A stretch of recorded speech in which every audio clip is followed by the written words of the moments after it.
Okay, I think it's about time to start now. Glad you're here this morning. We're in Luke chapter 16. Coming to one of my favorite parables here. Luke 16, beginning verse 1. Jesus talked, of course, he's used, back in Luke chapter 12, I believe it is. Let's see. He talked about the parable of the rich fool, and he gets into not being anxious for things, being ready for the coming.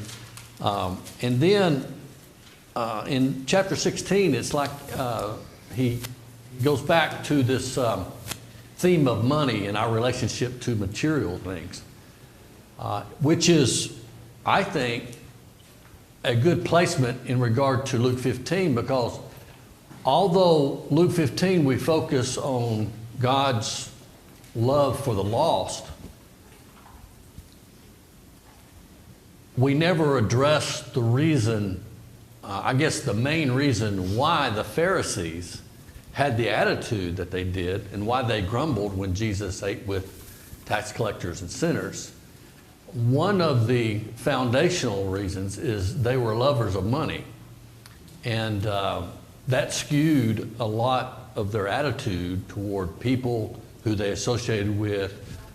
If you had the presupposition that God blesses you, it's obvious an indication that God is blessing you if you're rich and wealthy, in a position of power and authority, things of that nature. You can understand why they felt they were doing the right thing, or at least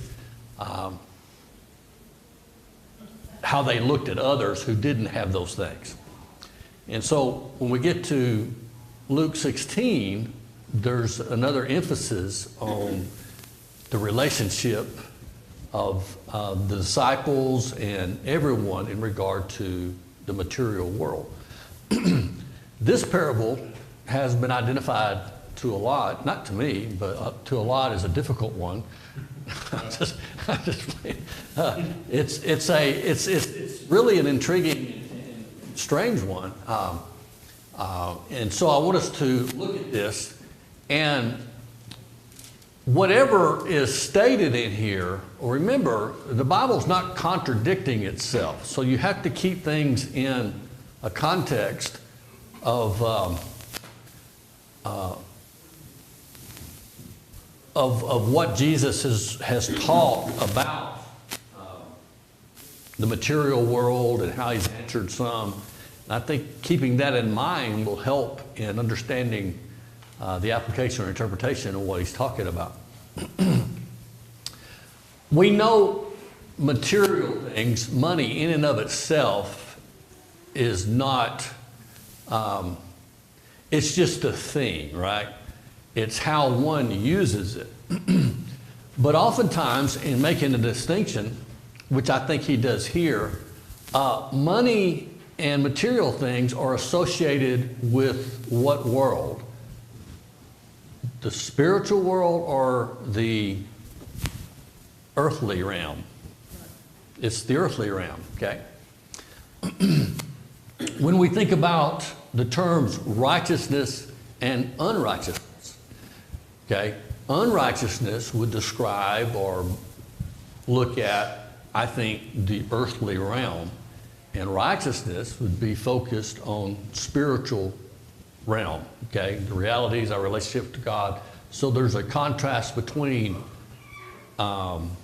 this world and the spiritual world, okay? I think that's important to keep in mind in what Jesus says in this particular parable in making comparisons. So let's see if we can look at this, and I'd like to get your thoughts and your understanding about this parable as well. He also said to his disciples, that's important, he's talking directly with his disciples, right? And I think there's always a reminder to God's people, those who are wanting to follow Christ and do the right things, to evaluate and consider our relationship to the material world. And in doing that, the question would be, I think, are we distracted by the material world that it impacts our discipleship, right? That's where we get the idea, seek first the kingdom and all that. It's, well, if you're seeking first the kingdom, then everything else is falling in its rightful place. We're not elevating anything above anything else. So it's a good reminder to anyone who would seek to follow Jesus to remember that their priority is to follow him, and they have to keep things despite the pressures we have, the temptations, we have to keep things in their proper place. So he also said to his disciples, there was a rich man who had a manager, and charges were brought to him that this man was wasting his possessions. And he called him and said to him, what is this that I hear about you? Turn in the account of your management, for you can no longer be my manager. It's interesting, this word manager is really economist. The one who is over and working for another individual who has the responsibility, whatever has been dictated to him. And he must be a very important individual in the house of this rich person to be over, I guess, his dealings, his finances, his loans he's given, the way that he has, had his business enterprise. And so, for whatever reason, there's something that's happened that's not right by this steward, this individual who is a part of this household. And the manager said to himself, now I like how in the stories, and remember, this is a story, it's a parable. And so there's comparisons going on, but be careful about making every little thing. It's not an allegory, okay, where you're making every little thing match every little thing and mean something. You have to allow some leeway for a story and making sure that we get the primary points and applications of what's being taught. So the manager said to himself, and so we're giving some insight into his thinking. Okay, so he's going to be put out of a job. He's got a little bit of time in which he's got to put everything in order, right? So he's got to get all the books together, whatever, and turn that in, and then he's out of a job. And so he's thinking to himself, what I'm going to do, what I'm going to do. What shall I do since my master is taking the management away from me? I'm not strong enough to dig, and I'm ashamed to beg.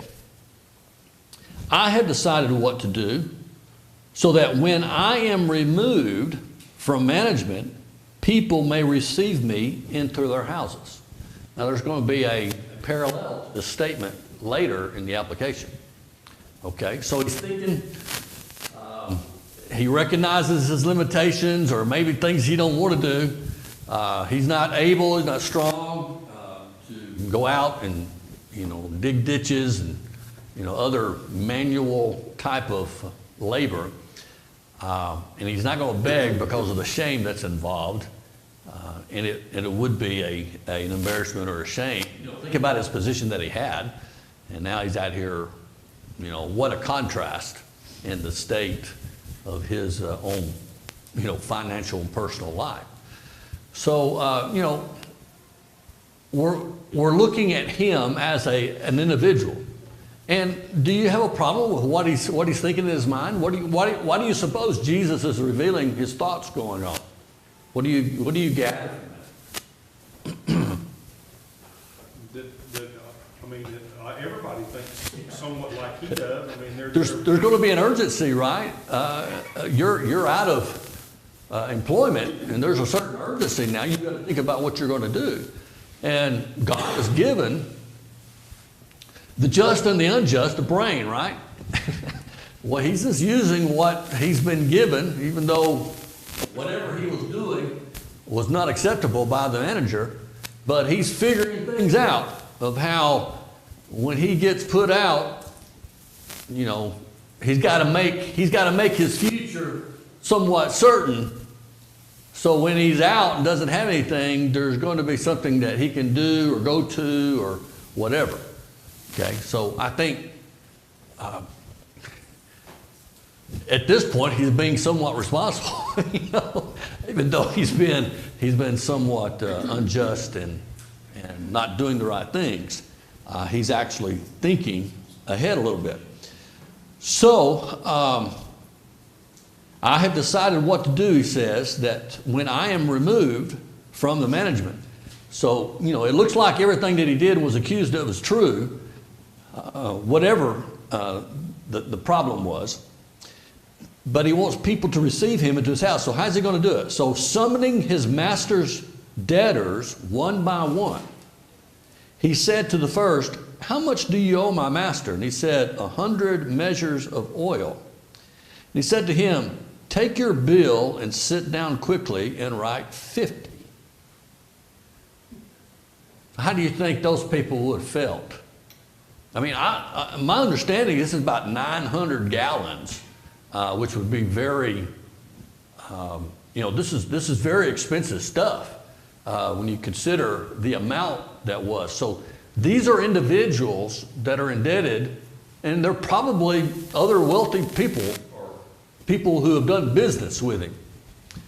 But anyway, he slashes what's owed. Now, there's been several ideas about, you know, how could he, is he being a rascal and cheating his manager out of even more money? We don't really know. I mean, maybe this was his commission part that he's cutting out, or there's been suggestions about that, or maybe he's knocking off the interest, you know, of the rest of the loan, and so he's brought it down. But whatever the reasons are, how do you suppose the people who received this feel about it? And him? It'd be pretty favorable, wouldn't it? Thrilled. I mean, a thrill. I mean, there's been times in our lives we had somewhat of a windfall like this, you know. This is great.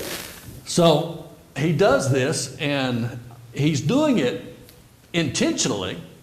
And however he does it, he's not told us. You know, we can assume maybe he's robbing the master even more. Maybe he's cooking the book, so when he turns it in, you know, I don't know. There's all kinds of speculations as to what the issue is. But he goes to another individual, and he says, "How much do you owe?" And his guy said, 100 measures of wheat. And he said to him, "Take your bill and write 80. The master, okay, write 80. So these are the two things. This is also a very expensive thing. I think the calculation, there's been two things in regards, hard to weigh calculations of the first century, but this wasn't a high amount as well. If you take a denarius being a day's wage, some have speculated this could be almost up to 10 years of a wage, you know, of what was owed. And he just slashed 20% off of that. Which I'm sure the people, whoever owed it, appreciated what was happening. Now, they don't know what this guy's, you know, that he's been fired or anything.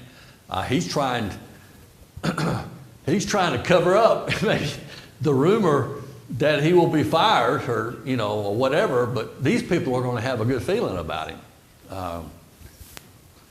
because of what he's doing. So, in verse 8 is one of the most interesting statements. He says, "The master commended the dishonest manager for his shrewdness." Okay, tell me about that. I'm wondering if he, the only reason I was thinking about that part of this verse, and I was thinking maybe he got them to, this debt had been on the books for a period of time. They paid this amount, and he reduced it by this amount, and they paid that amount. So he cleared the debt off of the ledger for the Yeah, maybe. manager. We're Because, not- I mean, that would be shrewdly done, because Yeah. he negotiated something that was bringing no inherent value to him at the time, so. Yeah, yeah. The problem is, though, that according to what I was reading in this version, the manager, he said he praised the dishonest manager for looking out for himself. Yeah. He wasn't looking out for the. No, for the no, boss, no.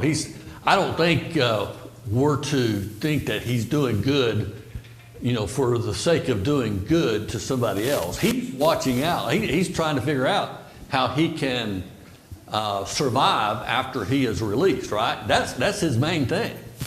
And so his strategy is crafted and strategized to achieve that. Now he's complimented by the very one he's been dishonest to.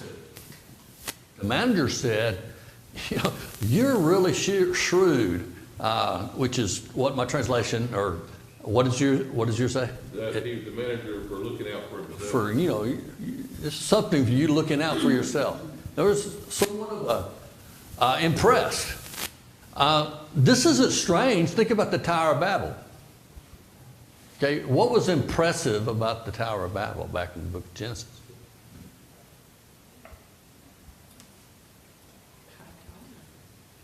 What?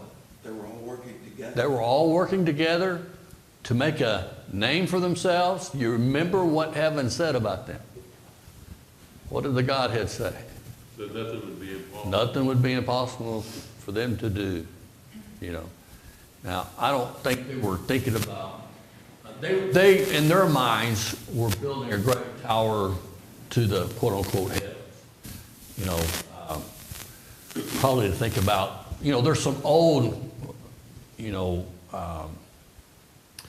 things, archaeological buildings. What is it, a ziggurat or something like that? That's a thing that's built for the gods to sacrifice up, and there's speculation that's probably what in the mind of the Tower of Babel and what it was. But ancient people did that kind of thing. I used ancient one time, so that's my limit for today is the word ancient. I can't use antiquity because I used that too much last year. So I got to think of another way to talk about those in the past. So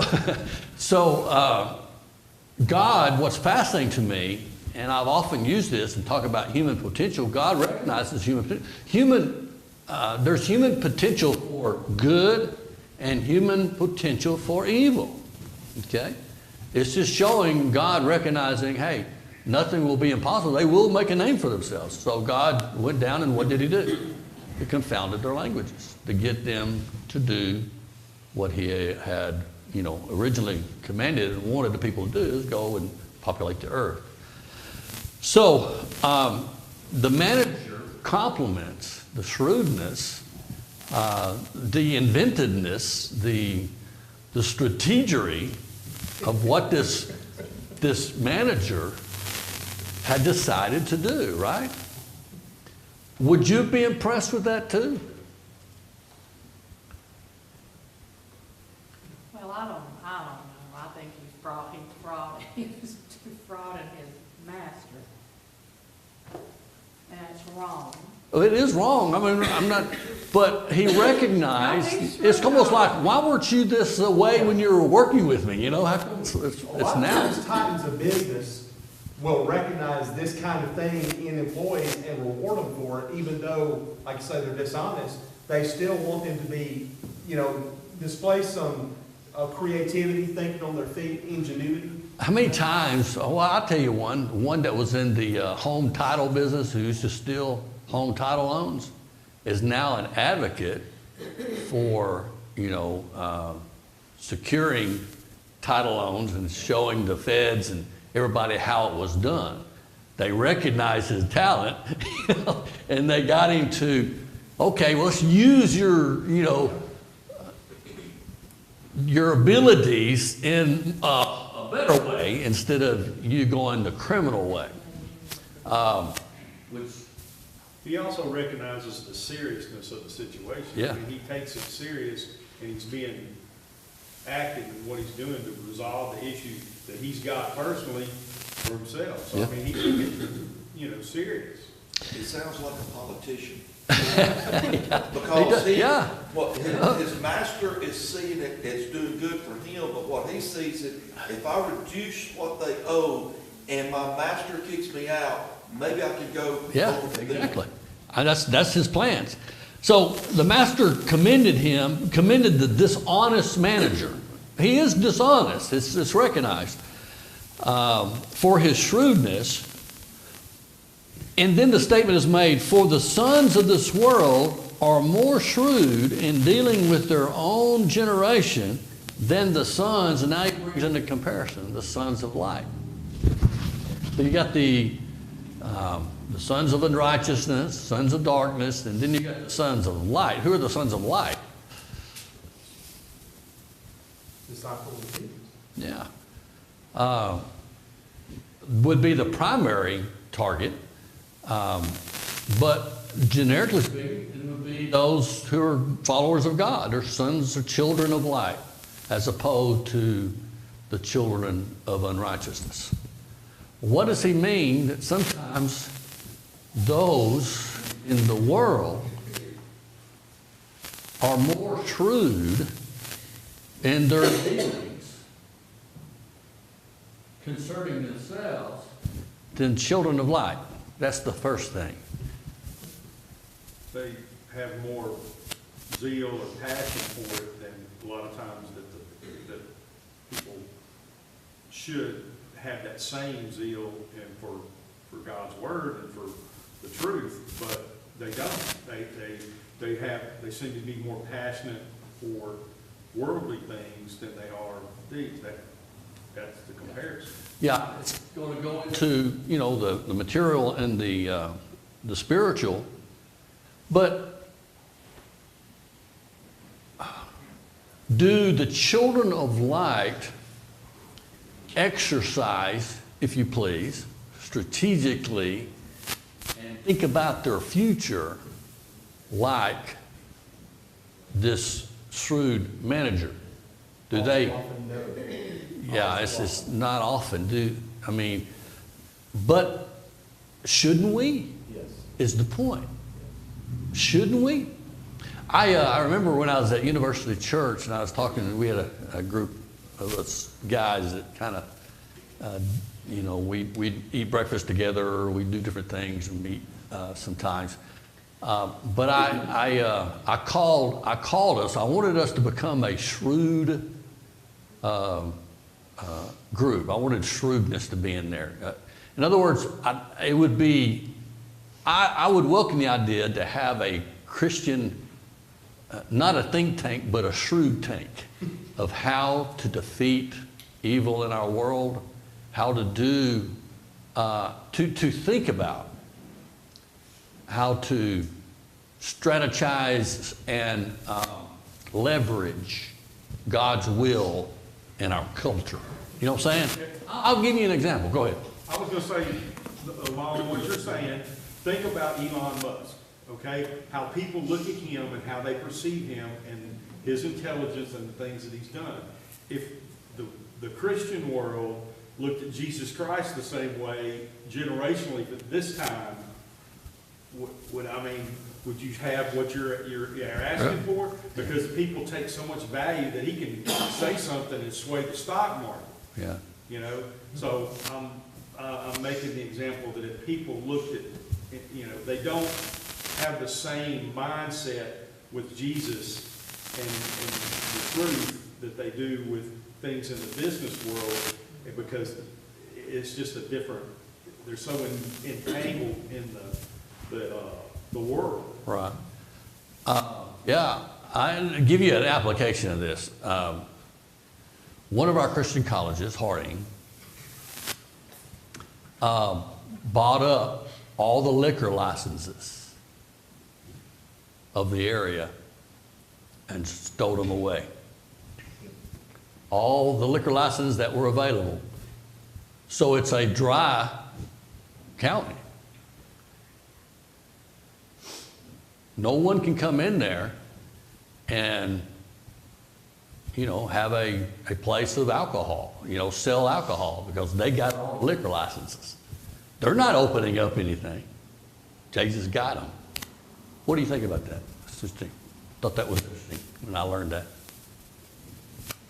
First place I ever preached full time, Quintown Church of Christ. This goes back to when Randy Bailey was preaching there. There were liquor stores and bars all around that church building at one point. The church began to do exactly like you're talking about, buying all the property that was around the church building, so they shut down all the liquor stores and all the bars to where there's nothing there today as far as selling alcohol around that congregation. Faulkner has purchased property, like where the new health place is, have negotiated where some places has just given the property to them, and there's tenants that, businesses that have to pay Faulkner the rent. I thought that was pretty shrewd, that they're able to, they're receiving income and things like that, but they took over. Instead of kicking everybody else, they have these, there's several different businesses where the College of Health and Services is. It used to be Burlington's. Now it's the College of Health and Sciences. But there's a row of vendors there that Faulkner, I think, they own that, and they own some other places, the other strip mall across the street. I don't know if they own the whole thing, but it was kind of interesting. When I was dean, I was exposed to things and the plan, the growth, and where they were building and things of that nature. I thought, this reminded me of kind of being shrewd a little bit. And what I mean by that, shrewdness, we often think dishonest. It's not. I'm not talking about dishonest thing.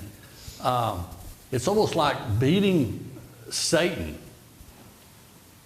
quote unquote, by his own game or something. You know what I'm saying? Thinking 2 steps ahead. 2 steps ahead, or not engage in something that's sinful or sinister or anything like that. But it's thinking, praying, and thinking ahead. Well, it's Go kind ahead. of contrary, though, to what we see Jesus. Yeah. When Jesus had nowhere to lay his head, he was born in a manger, as all his disciples gave up everything. Peter said, we gave it all up. Talk about in Hebrews how you joyfully received the compensation of your property. It's kind of contrary when we think about possessing, he said, look at the coin, who's on the coin, Caesar, renders. So, it's dangerous. When he talks in Timothy about the rich people, don't put your trust in your riches, give to the poor. And you look at Barnabas, it's just really, if you look at the New Testament teachings on money and possession, it's really dangerous if we start. Look at the Catholic Church, how much property they own. Mm-hmm. And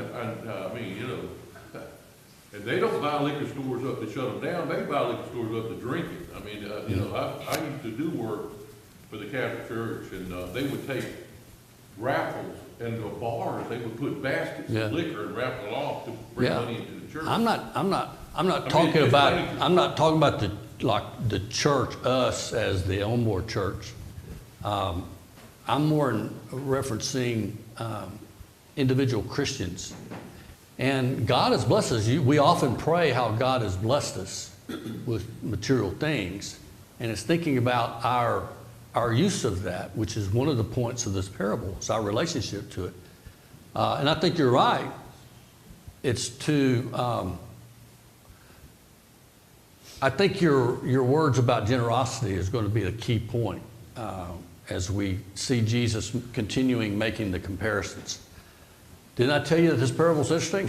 So, anyway, let's continue. So he says, sometimes the way worldly people deal with themselves is not in their dishonesty and things that they're doing, but they're doing something sometimes that we can learn from. It seems to me that that statement is a real statement that's being stated. Well, what is it?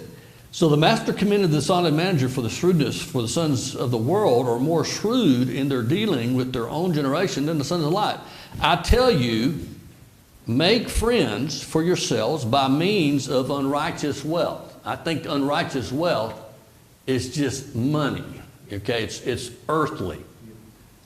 Okay, it's like I said, I think there's a contrast between that which is material and that which is spiritual.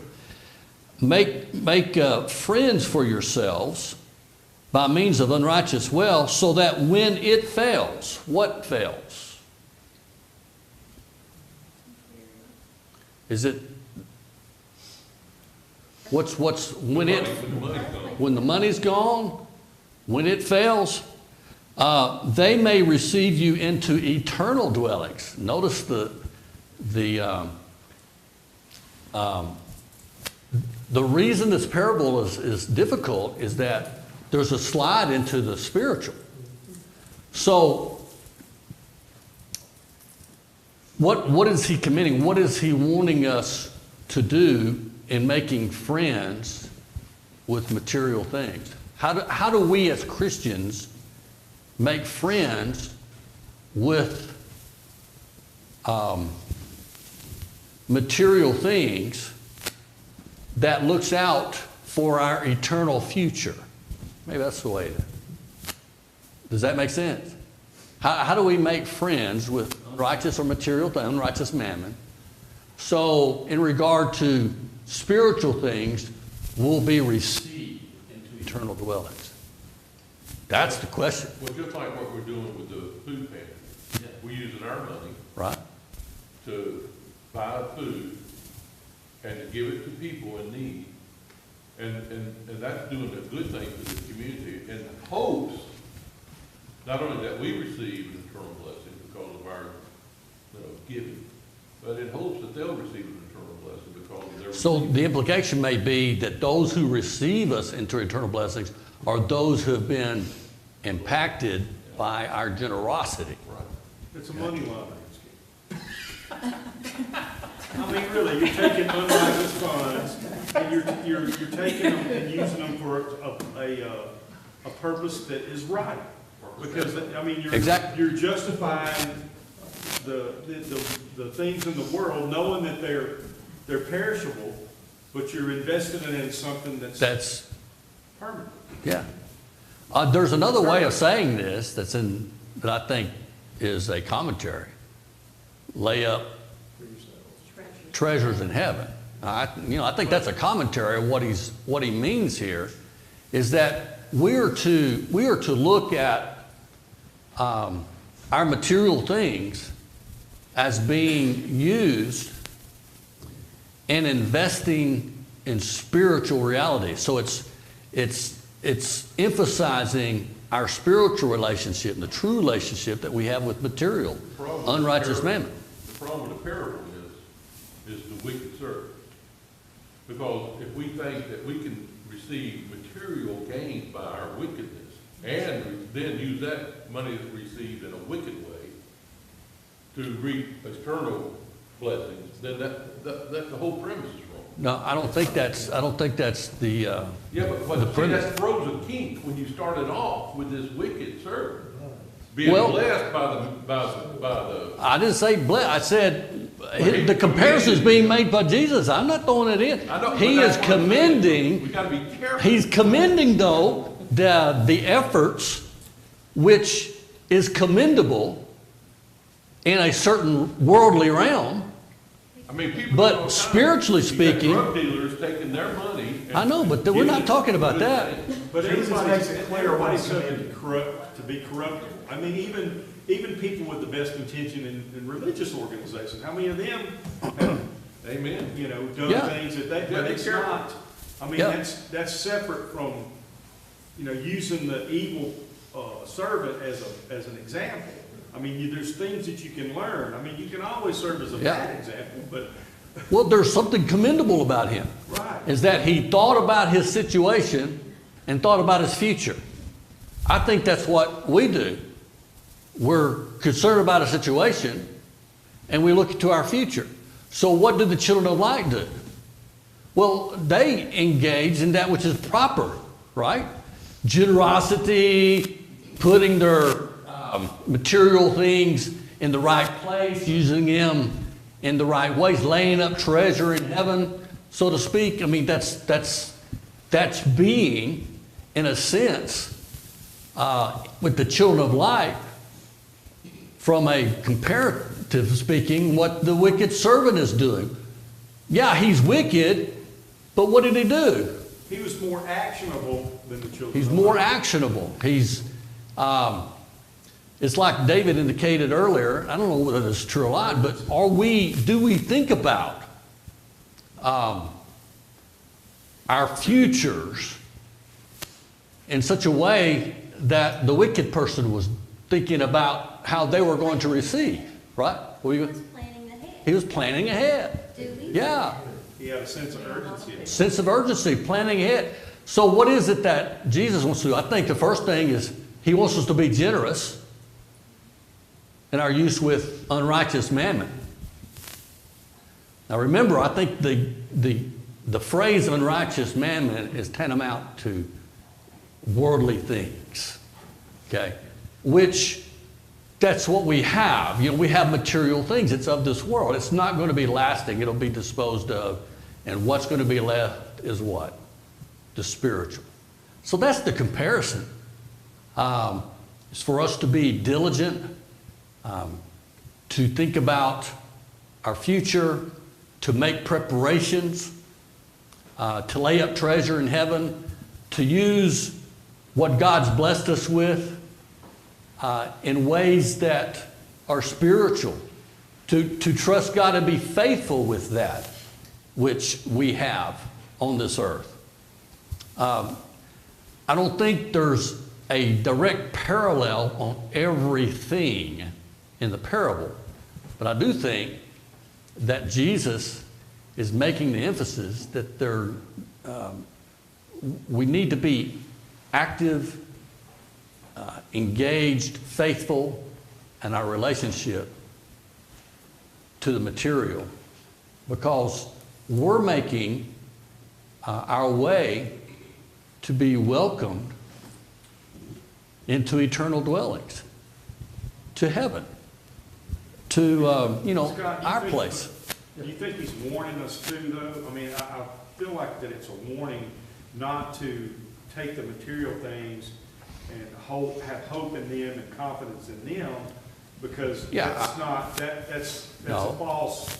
I mean, that's going to get you. You have to look at it from the standpoint that God's in control of all this, and that you have Exactly. a responsibility. So in our contribution, in our commitment financially, all of that's involved. I mean, I'm not trying to delineate another thing. I think Jesus is reinforcing what we already know from other passages concerning our relationship to this world. And we are to be engaged in the spiritual use of what we have, right? I don't think it's any harder than that, though this parable is somewhat a difficult one because of the comparison that's being made. But if you keep on reading, I think it gets even more clear. He says, one who is faithful in a very little is also faithful in much, and one who is dishonest in very little is also dishonest in much. Here's another comparison. Who's the one that is to be faithful in little things? The children of light would be, I think. And then those who are faithful in little things of the world, whatever they're doing. But we need to be faithful in the little things, because that would demonstrate faithfulness in the larger things. So that's one area in which there's not a comparison, but it's a contrast. The wicked servant doesn't look like he was faithful, okay, in some things, but the children of light are faithful in small things as well as larger things. He says, if then you have not been faithful in the unrighteous wealth, who will entrust you with true riches? We even have a parable that talks about this. The parable of the talents is another one that's similar to what this is teaching, I think. So you have, it seems to be more clear, you have 3 people who are given different amounts according to their ability. 2 of them do what? Put the unrighteous mammon to work. Gaining interest. They gain interest, they double it. The master comes home, well done, good and faithful servant. Then you have one, and what's given to him, what does he do with it? He buries it, and at least the manager gets back what he gave him, but he says, you what? You remember? You wicked and you're slothful, and even what you have been given is going to be what? Taken away. You tell me that that's not parallel to this parable that we're looking at. We get the other one, but notice what's being stated in this one, which is the very same idea. Faithful in little will be faithful in much. You remember the statement that was given to the parable of talents. Those who doubled what the Lord had, or the master had given them, were given more, right? Now, what was the whole parable about? Their exercise or employment or their use, the relationship to that which was given to them, this money, this talent, and their attitude toward the master. But now, is that money, or is that soul, or is that spiritual, like love, peace, joy, and all that? I mean Talent, the parable was... But I mean, is he talking about money, or is he talking about spiritual things in that? I mean, if we're a Christian and we're not out spreading God's word, I think that's what he's talking about. I think it's, I think the use of money is a spiritual thing because it's one of the hottest topics in the New Testament. Our attitude and our use of money is a spiritual thing as well as other And things. Jesus talked horrible about money. I mean, he says Pharisees did all this because they love money. And the whole reason they killed Jesus was money. But we ain't talking about loving money. Money in and of itself, money in We're and of talking itself about is not evil. using it That, in our relationship, right. using it faithful and being generous, laying up treasure in you're heaven. right. Money within itself is not a problem. It's the love of How money. many people gone to hell because of money? I know it.